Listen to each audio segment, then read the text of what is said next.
Hello mga ka-adventure and welcome to my vlogs.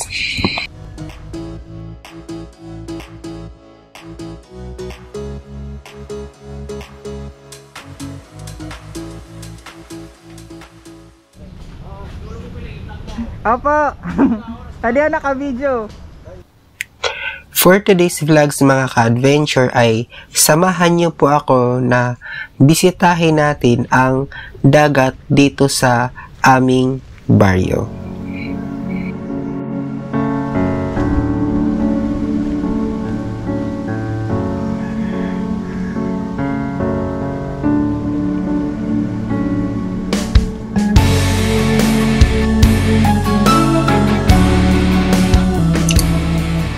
At ito na po mga ka-adventure yung daan papunta dun sa Pangpang at medyo malayo-layo lang po talaga itong ating lalakarin.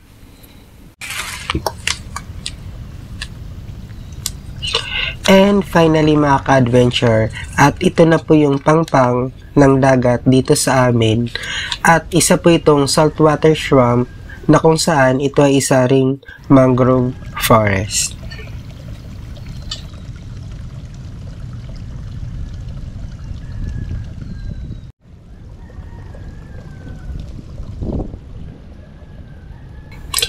Actually mga ka-adventure, bala ko lang talaga na pumunta doon sa Isla Aguho, kaya lang high tide ngayon at wala akong balak na mag-swimming.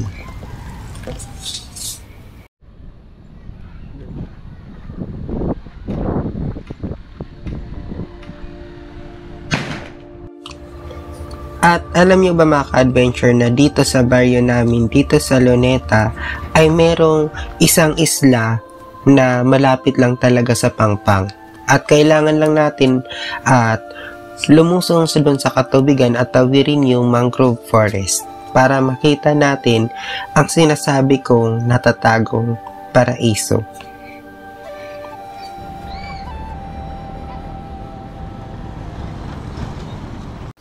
At sa ngayon mga ka-adventure ay muli nating balikan ang lugar na yun and hopefully sa pagpunta natin ngayon ay low tide na.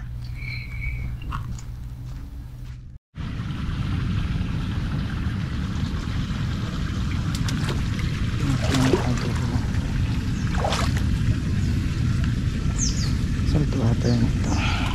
Oops, hirap pa. Ipong handa ako mabasa ngayon. Ito, matagal talaga akong pinakapunta dito guys. Titingnan nyo.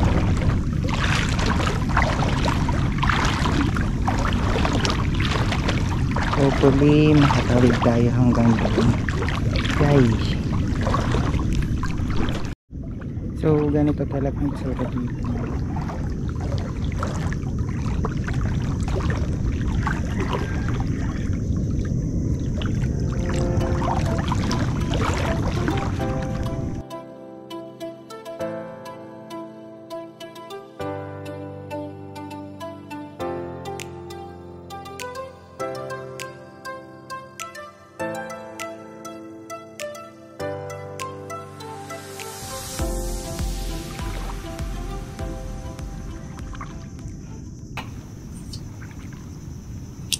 At ang lugar na to mga ka-adventure ay ito po yung lugar na kung saan dito kami nag-swimming or nagliligo dito sa dagat nung mga childhood days ko po.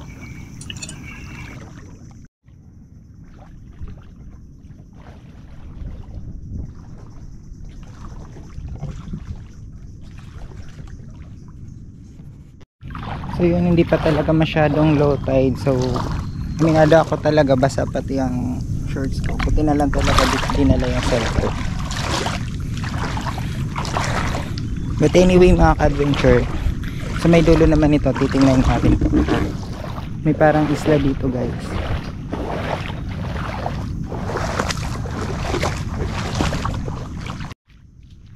At ito na po guys.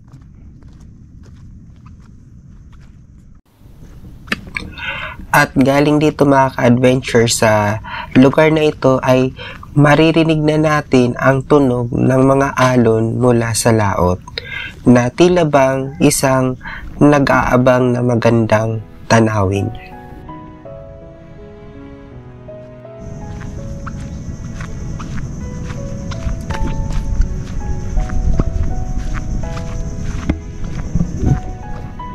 Mga ka-adventure, medyo malayo-layo din yung lalakarin natin simula dun talaga sa pinakapangpang hanggang dito sa may dulo. At sa may dulo nito mga ka-adventure ay matatanaw natin talaga yung mismong dagat talaga, yung tipong umaalon-alon. Ano?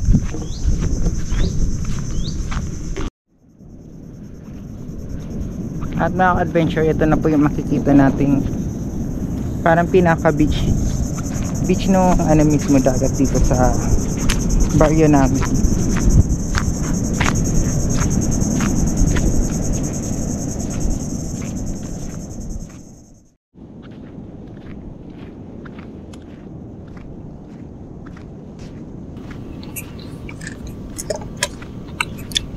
At sa dalampasigan nitong isla mga ka-adventure ay mapapansin po nila na hindi gaanong malakas yung alon.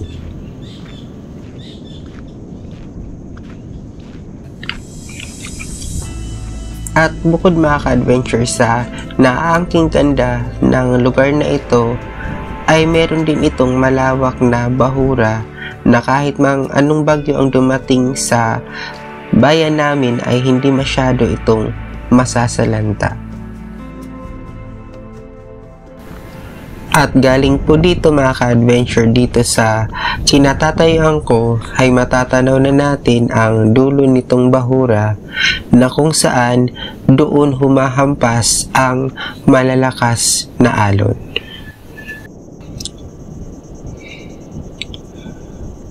At dahil mga ka-adventure sa sobrang linaw ng dagat dito ay subukan natin lumusong dito sa katubigan.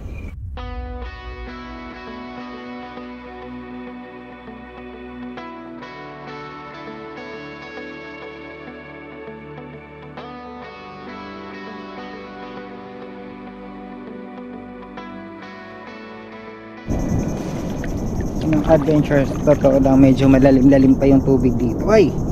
Ano ba yan? Dito tayo.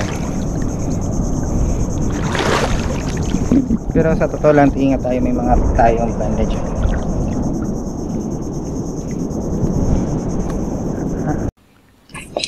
At galing dito po mga ka-adventure sa katubigan ay ganito kagandang pagmasdan naman ang pangpang nitong isla.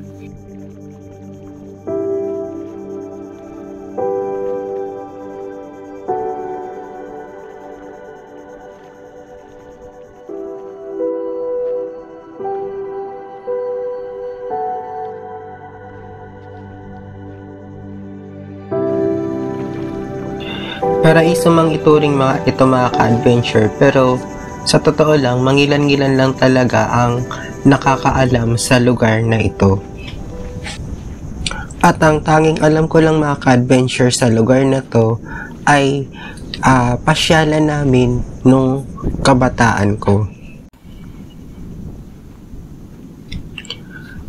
Ang mga malalawak na parte ng islang ito mga ka-adventure ay nagsisilbing pahingahan ng mga mangingisda at kanlungan naman nila kapag inabot sila ng masamang panahon.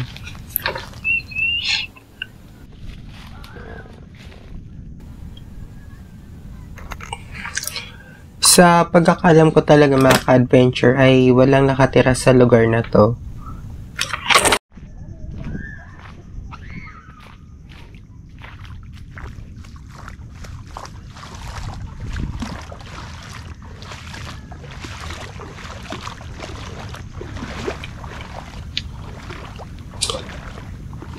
At pabalik na po tayo mga ka-adventure sa bahay at ito po yung dinaanan natin kanina.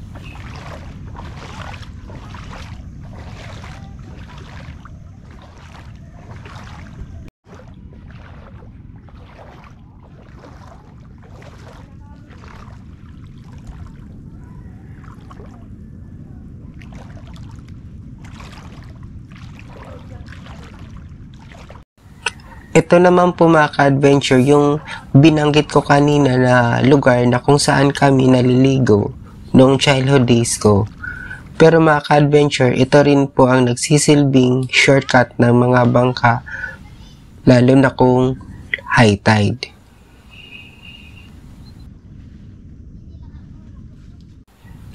At sa lawak nito mga ka-adventure nitong mangrove forest dito sa amin, ay ito rin ay tinuturing na biyaya ng mga taga rito. Ang iba naman mga ka-adventure ay dito na rin kumukuha or humuhuli ng isda, hipon, at pag sinwerte ka mga ka-adventure, minsan alimasag pa.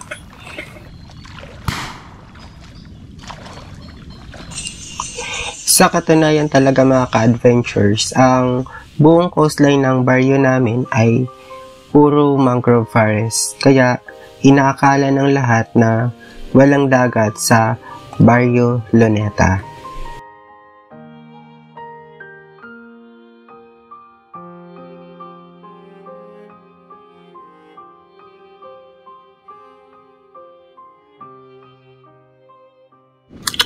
At ang Isilago mga ka-adventure ay isa lang sa malaking bahagi ng mangrove forest na ito.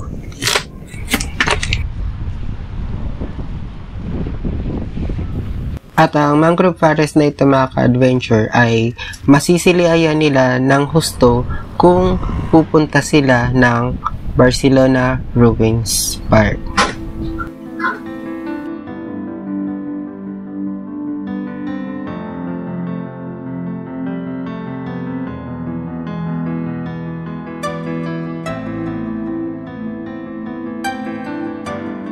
And that's all for this vlogs mga ka-adventure, and thank you for watching and see you in my next video.